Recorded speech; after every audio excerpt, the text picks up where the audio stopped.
Do you hate Abdul Kalam? जरा दिमाग पर जोर डालिए, थोड़ा ट्राई तो कीजिए।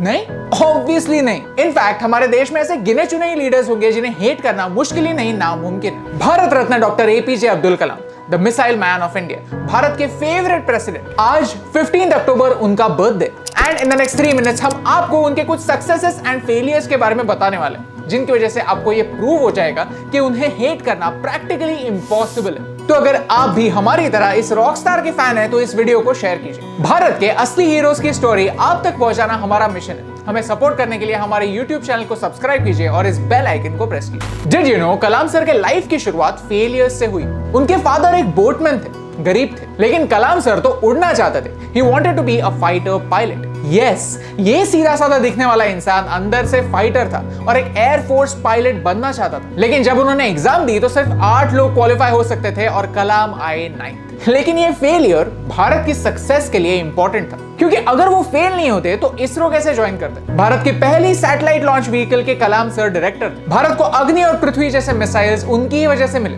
भारत को एक न्यूक्लियर पावर बनाने वाले कलाम ही तो थे। People used to say that he used to be so busy in work कि वो क्या कपड़े पहनते थे इस पर ध्यान ही नहीं दे पाते थे। 1970s की बात है। एक दिन सतीश धवन सर ने कहा the prime minister of India wants to meet you.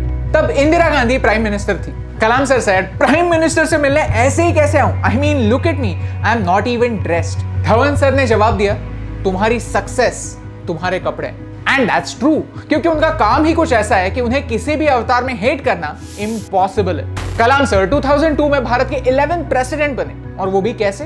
Congress और बीजेपी दोनों पार्टीज के सपोर्ट से। क्या ऐसे अलाउड है? मुझे पता नहीं था।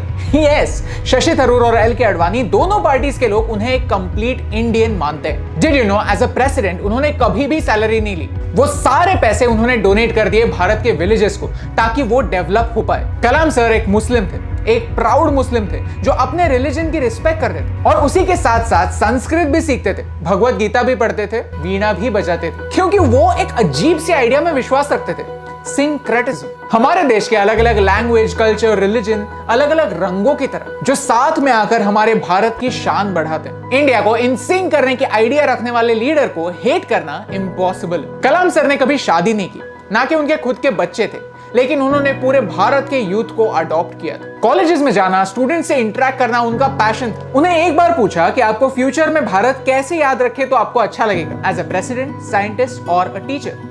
तो उन्होंने कहा पहले टीचर और बाकी सब बात, क्योंकि वो मानते थे कि इस देश को सिर्फ 3 लोग बदल सकते हैं, एक माँ, एक पिता और एक टीचर। एक माँ संस्कार कर सकती है, एक पिता डिसिप्लिन कर सकते हैं और एक टीचर सही रास्ता दिखा सकते हैं। देश को बदलने का एक सिंपल फॉर्मूला देने वाले इस गाइड को हेट करना impossible. We are saying that it's impossible to hate him, लेकिन एक्चुअली ये सच नहीं है, क्योंकि 1989 में अग्नि 1 का लॉन्च जब फेल हुआ तब उनके भी कार्टून्स पेपर में पब्लिश हुए थे। उनके भी कैपेबिलिटीज पर लोगों को डाउट आने लगा था, उन्हें भी जमकर क्रिटिसाइज किया गया था। लेकिन वो टाइम बदल गया, क्योंकि अगले ही महीने अग्नि सक्सेसफुल लॉन्च हो गया। अग्नि की ये सक्सेस कलाम सर ने 1 लाख पेड़ लगाकर सेलिब्रेट की। आज ये अग्नि मिसाइल्स भारत की बॉर्डर्स को प्रोटेक्ट करते हैं। Kalam sir, a hero, an icon, a legend, passed away in 2015.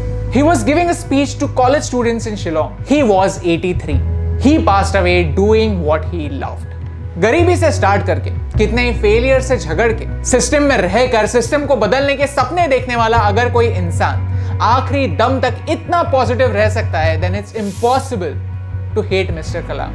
जरा सोचिए, हम हमारी हिस्ट्री में 3 बार पढ़ते हैं कि भारत को कैसे तोड़ा, 2 बार पढ़ते हैं कि किन किन लोगों ने लूटा, लेकिन एक भी बार ये नहीं पढ़ते कि भारत को कैसे बनाया।